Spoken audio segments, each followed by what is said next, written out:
2 Samuel chapter 2. David is anointed king. After this, David inquired of the Lord, "Shall I go up into the cities of Judah?" The Lord replied to him, "Go up." Then David asked, "Where shall I go?"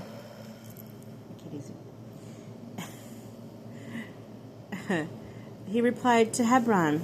So David went up there, and his two wives, Ahinoam of Jezreel, Abigail, the wife of Nabal in Carmel. David also brought up his men with the families, and they dwelt in the towns of Hebron. Then the men of Judah came there and anointed David king over the house of Judah. A report reached David that the people of Jabesh Gilead had buried Saul.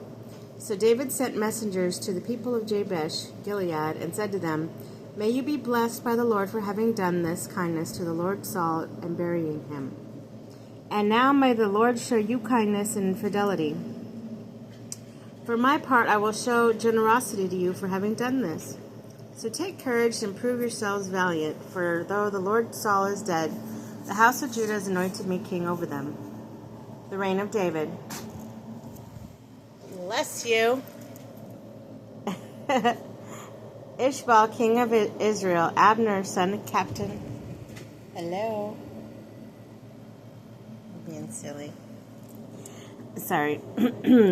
Son of Ner, captain of Saul's army, took Ishbaal, son of Saul, and brought him to Mahanaim, where he made him king over Gilead, the Asherites, Jezreel, Ephraim, Benjamin, and the rest of Israel.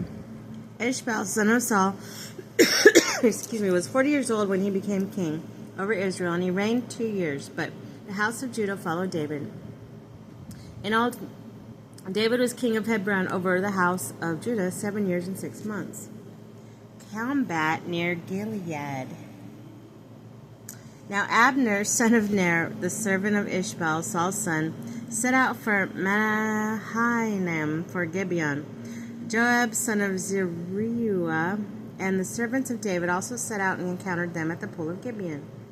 They sat down, and one group on one side of the pool, the other on the opposite side of the pool. Then Abner said to the opposite side, Then Abner said to Joab, "Let the young men rise and perform for us." Joab replied, "All right."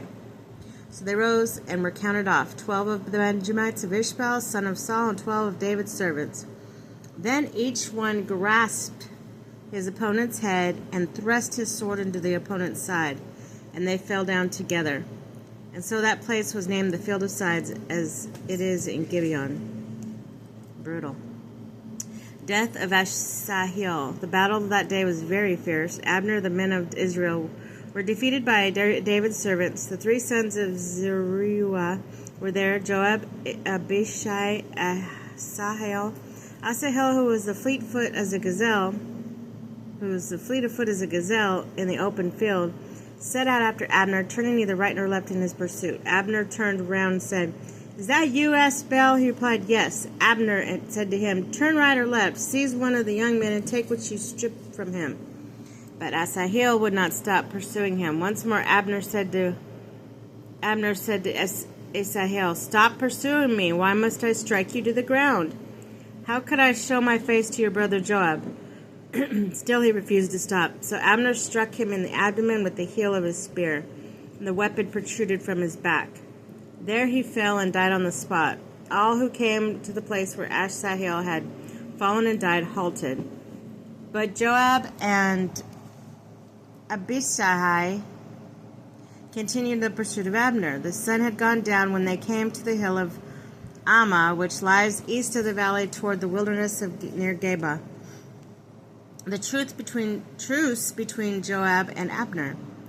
Here the Benjamites rallied around Abner, forming a single group, and made a stand on the hilltop. Then Abner called to Joab and said, "Must the sword devour forever? Do you not know that afterward there will be bitterness? How long before you tell the people to stop pursuing their brothers?" Joab replied, "As God lives, if you had not spoken, it would be morning before the people would be stopped from pursuing their brothers." Joab then sounded the horn, and all the people came to a halt, pursuing Israel no further and fighting no more. Abner and his men marched all night long through Arabah, crossing the Jordan, marched all through the morning, and came to Mahanaim. Joab coming from the pursuit of Abner. Abner assembled all the men. 19 other servants of David were missing besides Asahel. But David's servant had struck down and killed 360 men of Benjamin, followers of Abner. They took up Asahel and buried him in the father's tomb in Bethlehem. Joab and his men made an all-night march, and at dawn found them in Hebron.